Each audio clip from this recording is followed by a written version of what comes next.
Good morning. પ્રકરણ 13 વિદ્યુત પ્રવાહની ચુંબકીય અસરો. એમાં કુલ 12 પ્રશ્નો આપણે ભણ્યા. એમાં સૌથી છેલ્લે ભણ્યા હતા વિદ્યુત મોટર વિશે. મેં તમને માહિતી આપી હતી કે કોરોના મહામારીને કારણે બોર્ડની એક્ઝામ મે મહિનામાં લેવાની છે. ઓનલાઈન શિક્ષણ ચાલે છે, જેને કારણે ગુજરાત સરકારે 30% અભ્યાસક્રમ કાપ મૂકેલ છે. હું તમને સમજાવીશ અને એક તૈયાર કરીને એક PDF પણ મોકલીશ કે કયા પ્રશ્નો આપણે તૈયાર કરવાના છે, કયા નથી કરવાના. બરાબર. અત્યારે હાલ જે પાઠ ચાલી રહ્યો છે એમાં મોટરવાળો પ્રશ્ન નથી તૈયાર કરવાનો. ખ્યાલ આવ્યો? ચલો, હવે એના પછીનો પ્રશ્ન છે વિદ્યુત ચુંબકીય પ્રેરણ. આ પ્રશ્ન આપણે તૈયાર કરવાનો છે. જે નહીં હોય એ હું તમને કહી દઈશ કે આ આપણે તૈયાર કરવાનો નથી.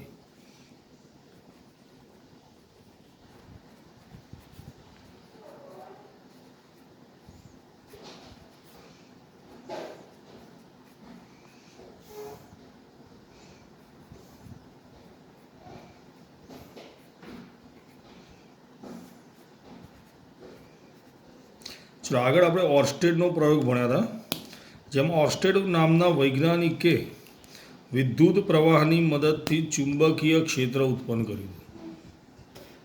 વિદ્યુત પ્રવાહની મદદથી ચુંબકીય ક્ષેત્ર ઉત્પન્ન કર્યું. હવે ઊંધું, ચુંબકીય ક્ષેત્રની મદદથી વિદ્યુત પ્રવાહ ઉત્પન્ન કરીશું. એટલે એની વ્યાખ્યા લખીશું વ્યવસ્થિત. જે પ્રક્રિયા દરમિયાન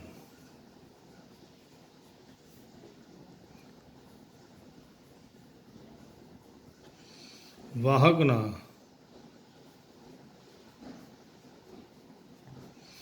બદલાતા જતા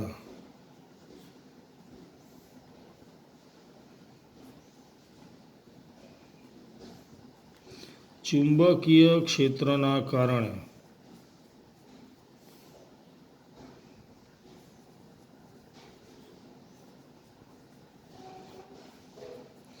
અન્ય વાહકમાં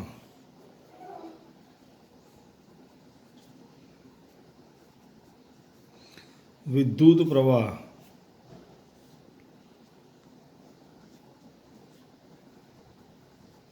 પ્રેરિત થાય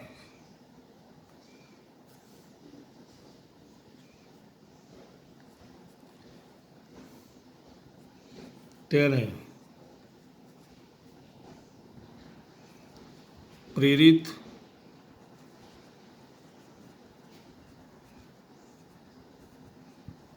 વિદ્યુત પ્રવાહ કહે છે. આ ઘટનાને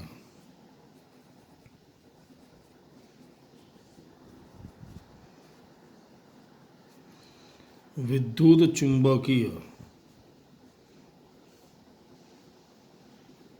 પ્રેરણ કહે છે.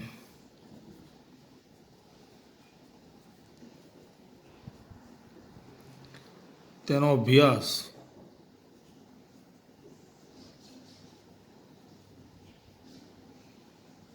1831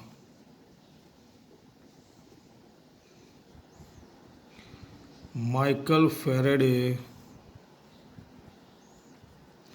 કર્યો.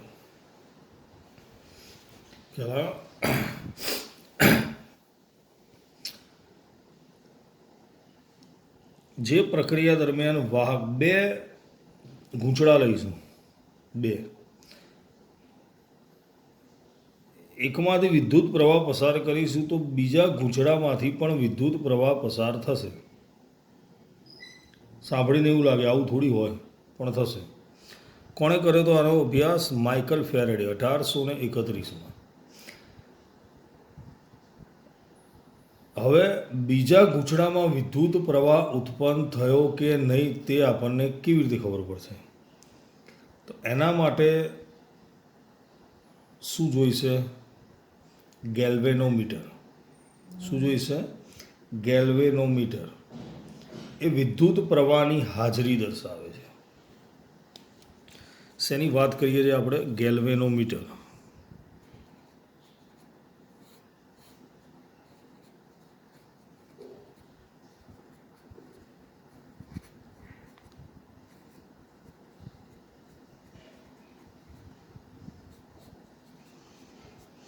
તો પહેલું શું લખીશું?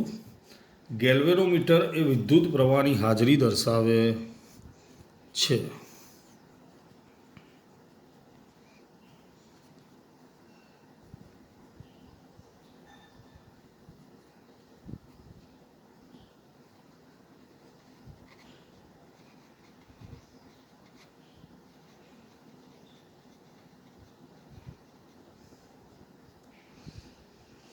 જો વિદ્યુત પ્રવાહ પસાર થતો ન હોય તો 100 એ શૂન્ય પર રહે છે.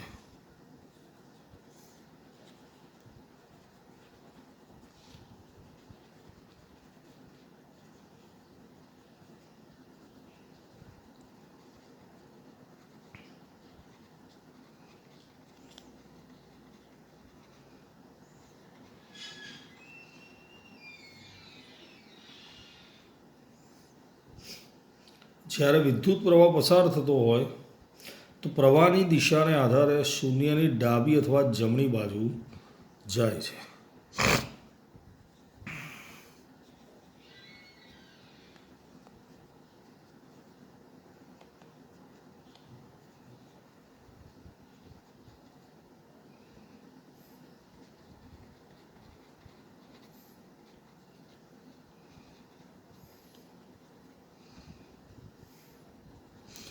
જો વિદ્યુત પ્રવાહ પસાર ન થતો હોય તો શૂન્ય પર રહેશે વચ્ચે એક્ઝેક્ટ, અને પ્રવાહ પસાર થશે તો જેવી એની દિશા હશે એ પ્રમાણે એ ડાબી અથવા જમણી તરફ જાય છે.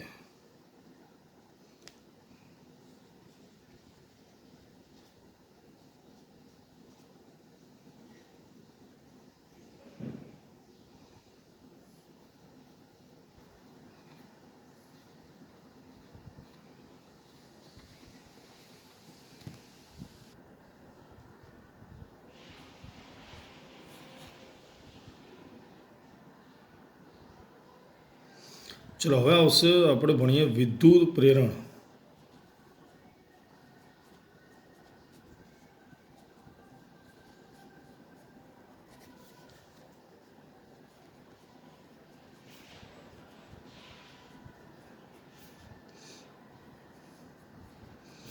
પ્રયોગ દ્વારા સમજાવો.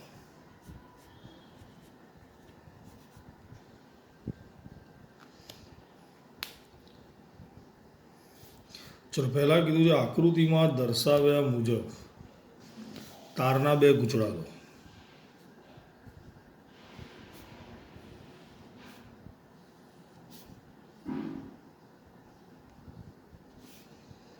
હવે અહીંયા ધ્યાન આપશે.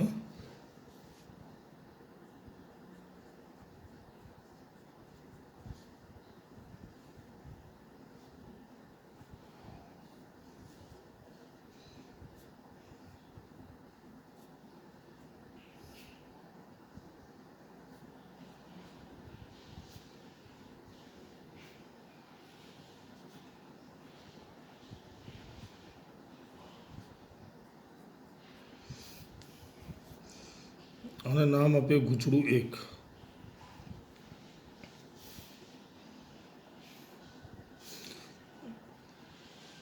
જેમાંથી પ્રવાહ પસાર થશે.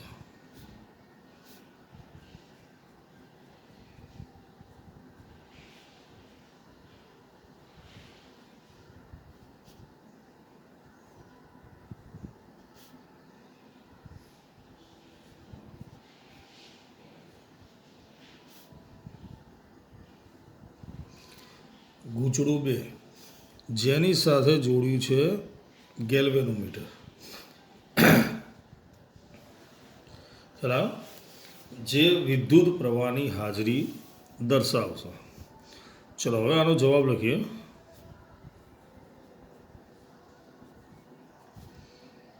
આકૃતિમાં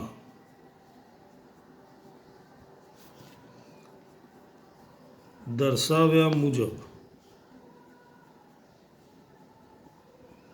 તાંબાના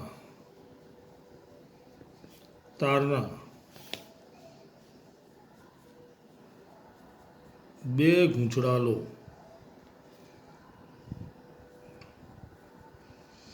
જેમાં ગૂંચળા વનમાં આટાની સંખ્યા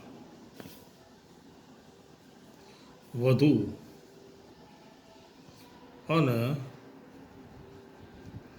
ગૂંચળા બેમાં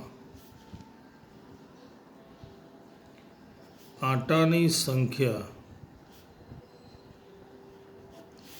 થોડી ઓછી હોય.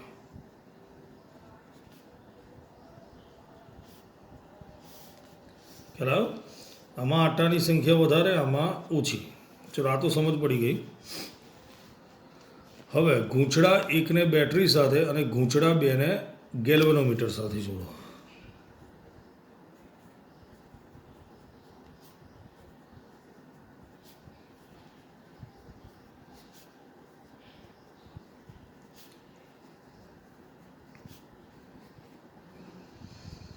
ગૂંચળા બેને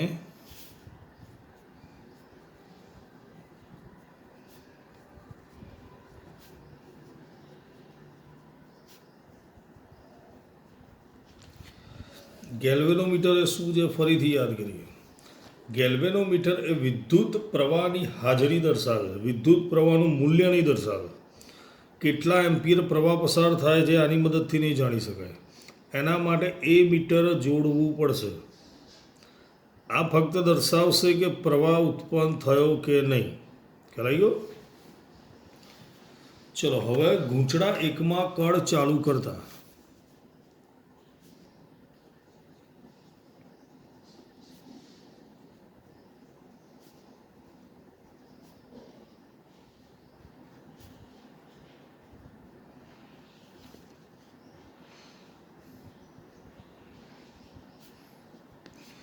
ગૂંચળા બેમાં ક્ષણિક પ્રવાહ ઉત્પન્ન થાય છે.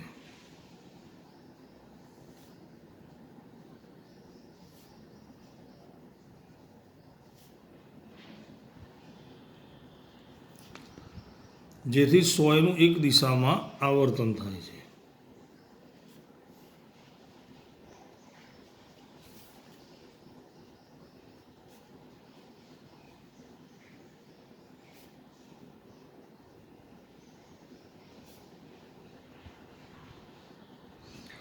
આવર્તન શબ્દ આગળ પણ આવી ગયો છે પ્રકરણ 7માં.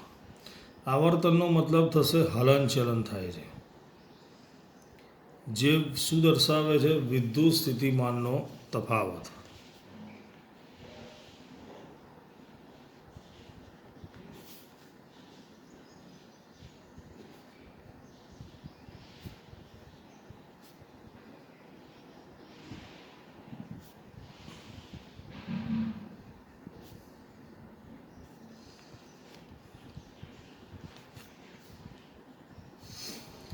જો ગૂંચળા એકને બેટરીથી દૂર કરવામાં આવે ત્યારે સોય વિરુદ્ધ દિશામાં આવર્તન દર્શાવે છે.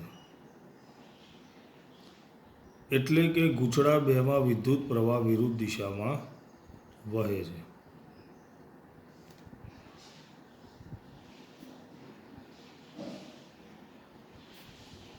જો ગૂંચળા એકમાં બેટરીના છેડાની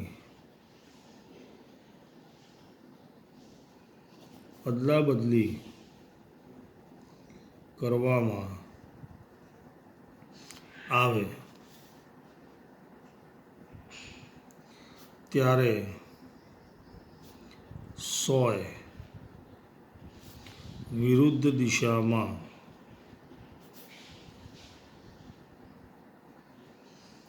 આવર્તન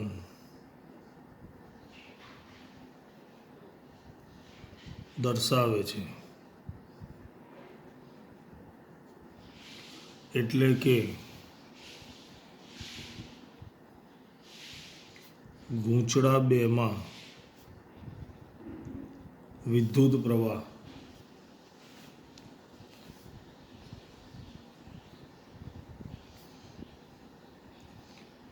વિરુદ્ધ દિશામાં વહે છે. ખ્યાલ આવ્યો? આ પ્રયોગ પરથી કયો નિર્ણય મળશે આપણને?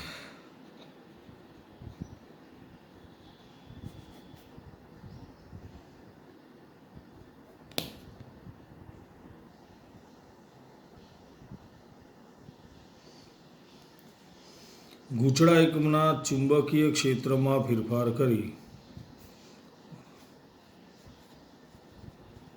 ગૂંચળા એકના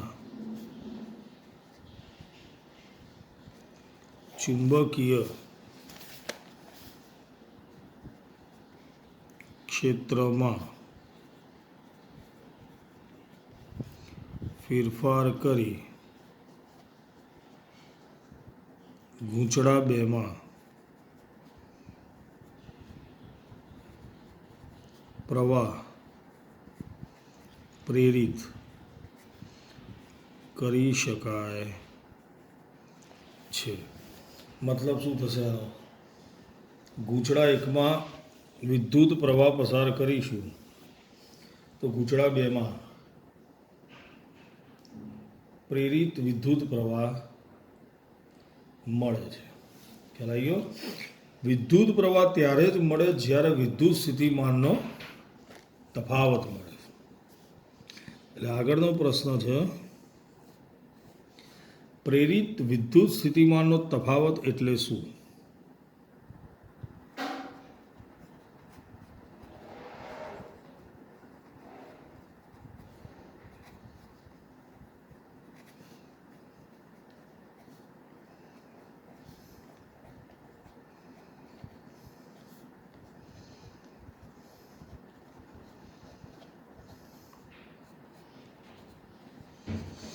આગળ આપણે વિદ્યુત સ્થિતિમાનના તફાવત વિશે ભણી ગયા છે. યાદ છે? એકમ ધન વીજભાર વિદ્યુત ક્ષેત્રમાં એક બિંદુથી બીજા બિંદુ સુધી લઈ જવા માટે કરવા પડતા કાર્યને તે બે બિંદુ વચ્ચેનો વિદ્યુત સ્થિતિમાનનો તફાવત કહે છે. ટૂંકમાં વીજભાર એક જગ્યાએથી બીજી જગ્યાએ જાય ત્યારે વિદ્યુત સ્થિતિમાનનો તફાવત ઉત્પન્ન થાય, જેને કારણે વિદ્યુત પ્રવાહ ઉત્પન્ન થાય. હવે આપણે અહીંયા જોઈએ, લૂપની નજીક રહેલા વાહકમાં બદલાતા પ્રવાહને લીધે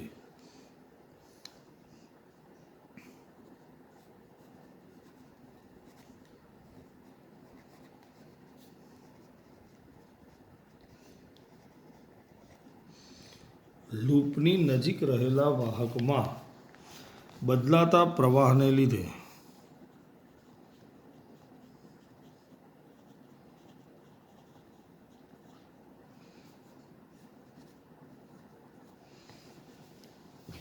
લૂપ સાથે સંકળાયેલ ક્ષેત્ર રેખાઓની સંખ્યામાં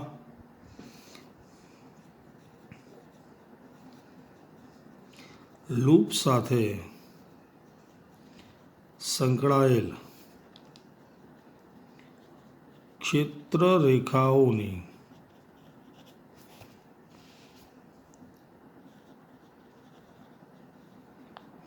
સંખ્યામાં ફેરફારના દરને લીધે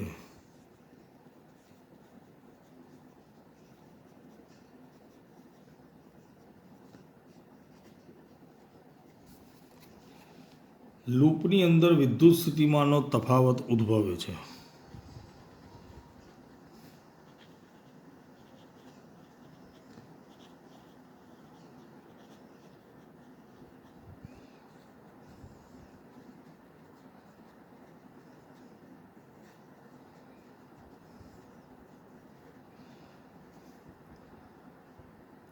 જેને પ્રેરિત વિદ્યુત સ્થિતિમાનનો તફાવત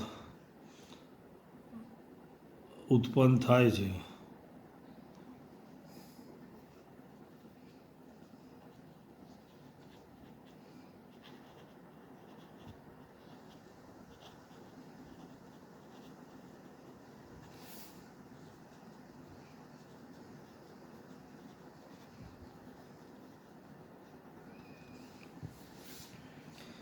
લૂપની નજીક રહેલા વાહકમાં બદલાતા લૂપ એક જે હતું એમાં આપણે વિદ્યુત પ્રવાહ પસાર કરીએ બંધ કરીએ એટલે વિદ્યુત પ્રવાહના મૂલ્યમાં ફેરફાર થયો. વિદ્યુત પ્રવાહ પસાર કરે એટલે ઓર્સ્ટેડે કીધું હતું એની ફરતે ચુંબકીય ક્ષેત્ર રેખાઓ ઉત્પન્ન થશે. ચુંબકીય ક્ષેત્ર રેખાઓ ઉત્પન્ન થશે. બંધ કરીશું એટલે ક્ષેત્ર રેખાઓ ઉત્પન્ન થશે નહીં. એ ક્ષેત્ર રેખાઓની સંખ્યામાં શું થયો? ફેરફાર થયો. સમજણ પડી? બોલે પહેલાં ક્ષેત્ર રેખાઓ ઉત્પન્ન થઈ, પછી ઉત્પન્ન થતી નથી, એટલે ક્ષેત્ર રેખાઓની સંખ્યામાં ફેરફાર થાય છે. આ ફેરફારને કારણે વિદ્યુત સ્થિતિમાનનો તફાવત ઉત્પન્ન થાય છે, જેને આપણે નામ આપ્યું પ્રેરિત વિદ્યુત સ્થિતિમાન. અને એને કારણે આ તફાવતને લીધે પ્રવાહ ઉત્પન્ન થાય.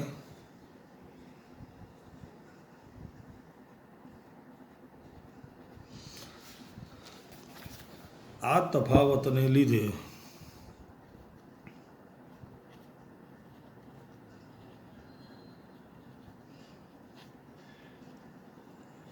પ્રવાહ ઉત્પન્ન થાય છે,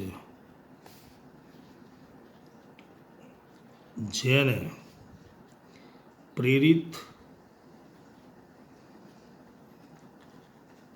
વિદ્યુત પ્રવાહ કહે છે. ખ્યાલ આવ્યો? એટલે વિદ્યુત પ્રવાહ આપણને મળી ગયો. વિદ્યુત ચુંબકીય પ્રેરણની ઘટનાથી 1831માં માઇકલ ફેરેડે પ્રયોગ કર્યો હતો. બે લૂપ લીધા. એક ગૂંચળામાં લૂપની સંખ્યા વધારે હતી, બીજા ગૂંચળામાં લૂપની સંખ્યા ઓછી હતી. એક સાથે બેટરી, બીજા સાથે ગેલ્વેનોમીટર. પ્રવાહ પસાર કર્યો. ગેલ્વેનોમીટરની 100 આવર્તન દર્શાવે છે. બંધ કરીશું તો પાછી આવી જશે, અને બેટરીના છેડા ઉલટાવીશું તો વિરુદ્ધ દિશામાં જશે. આવું થવાનું કારણ પ્રવાહ પસાર થાય એટલે એની અંદર ચુંબકીય ક્ષેત્ર રેખા ઉત્પન્ન થાય. એની સંખ્યામાં વધારો થાય એટલે પ્રવાહ પસાર થશે. ઘટાડો થશે તો વિરુદ્ધ દિશામાં પ્રવાહ પસાર થશે. ખ્યાલ આવી ગયો?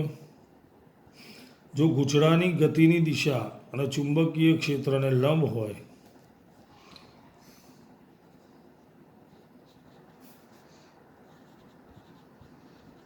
ગૂંચળાની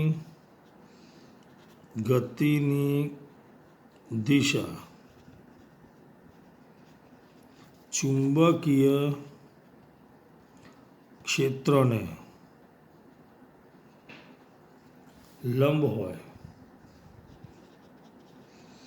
ત્યારે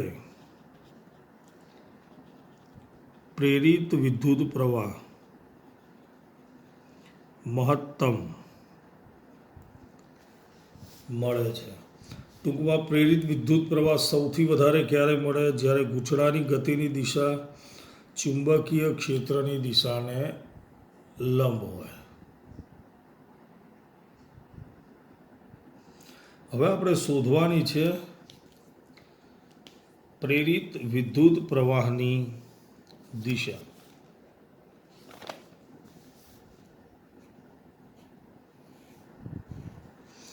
ચુંબકીય બળની દિશા શોધવા માટે ફ્લેમિંગના ડાબા હાથનો નિયમ હતો. હવે આવશે ફ્લેમિંગના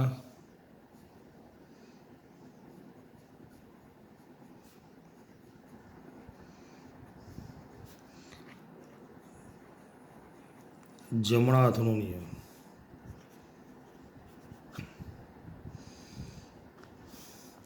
ચલો પહેલાં શું લખીશું? પ્રેરિત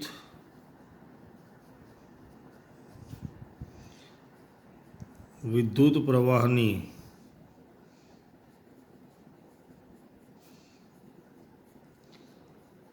દિશા જાણવા માટે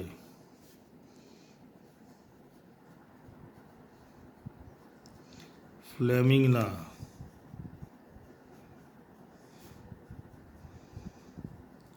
જમણા હાથનો નિયમ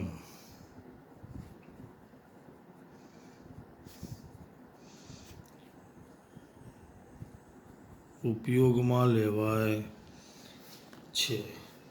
ચલો, પ્રેરિત વિદ્યુત પ્રવાહ સમજ પડી ગઈ ને? વિદ્યુત પ્રવાહ ઉત્પન્ન કરીએ અને પ્રેરિત વિદ્યુત પ્રવાહ કહેવાય. બરાબર. આપણે આગળ ડાબા હાથનો નિયમ ભણ્યા હતા આ રીતે, યાદ હોય તો.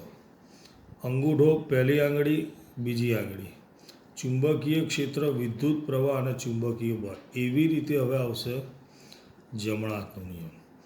પહેલી આંગળી તો એ જ આવશે, ચુંબકીય ક્ષેત્ર N થી S. બરાબર. અંગૂઠો આવશે વાહકની ગતિ, બીજી આંગળી આવશે પ્રેરિત વિદ્યુત પ્રવાહ. જમણા હાથની પહેલી આંગળીને કહેવાય તર્જની, બીજી આંગળી મધ્યમાન અને અંગૂઠો એકબીજાને લંબ છે. તર્જની ચુંબકીય ક્ષેત્રનું સૂચન કરે, અંગૂઠો વાહકની ગતિની દિશા, તો મધ્યમાન પ્રેરિત વિદ્યુત પ્રવાહની દિશા દર્શાવે છે. આને કહેવાય જમણા હાથનો નિયમ. ડાબા હાથના નિયમમાં પણ પહેલી આંગળી ચુંબકીય ક્ષેત્ર જ હતી, આ વિદ્યુત પ્રવાહ હતું ને વાહકની ગતિ હતી અંગૂઠો. અહીંયા ચુંબકીય ક્ષેત્ર જ છે, આ વાહકની ગતિ અને આ પ્રેરિત વિદ્યુત પ્રવાહ. વિદ્યુત પ્રવાહ નહીં પણ શું કહેવાશે? પ્રેરિત વિદ્યુત પ્રવાહ. ચલો હવે આપણે નિયમ લખીએ.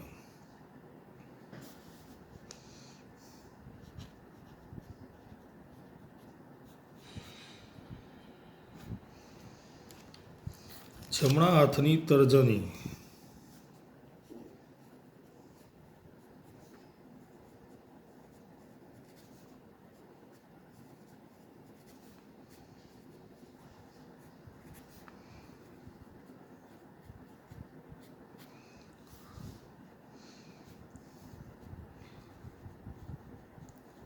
મધ્યમાન આંગળી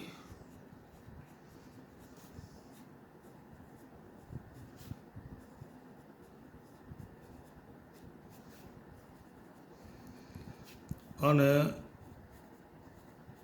અંગૂઠો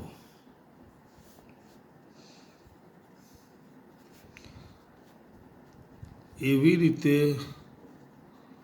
ગોઠવો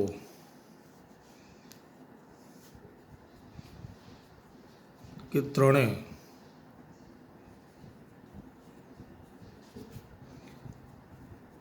એકબીજાને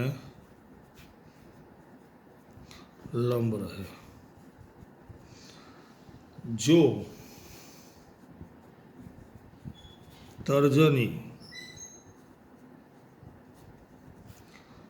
ચુંબકીય ક્ષેત્રની દિશાનું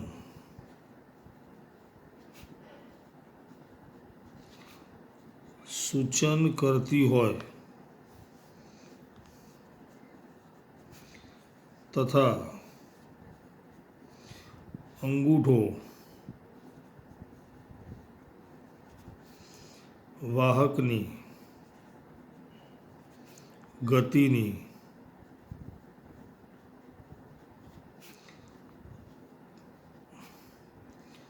દિશાનું સૂચન કરતો હોય તો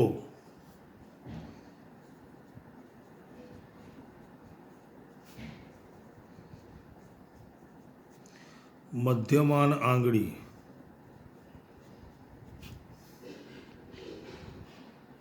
પ્રેરિત વિદ્યુત પ્રવાહની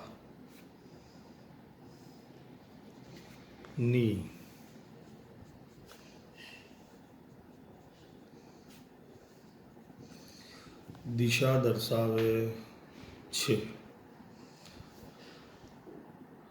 સમજ પડી દરેકને? આ રીતે ફરીથી આને શું કહીશું? તર્જની, આ મધ્યમાં અને આ અંગૂઠો ત્રણેય પરસ્પર એકબીજાને લંબ. તર્જની ચુંબકીય ક્ષેત્રની દિશા N થી S, અંગૂઠો વાહકની ગતિની દિશા અને મધ્યમાન પ્રેરિત વિદ્યુત પ્રવાહની દિશા દર્શાવે છે. આ પણ આપણે ભણવાનું મતલબ કે એક્ઝામમાં પૂછાશે નહીં. બરાબર? ઓકે.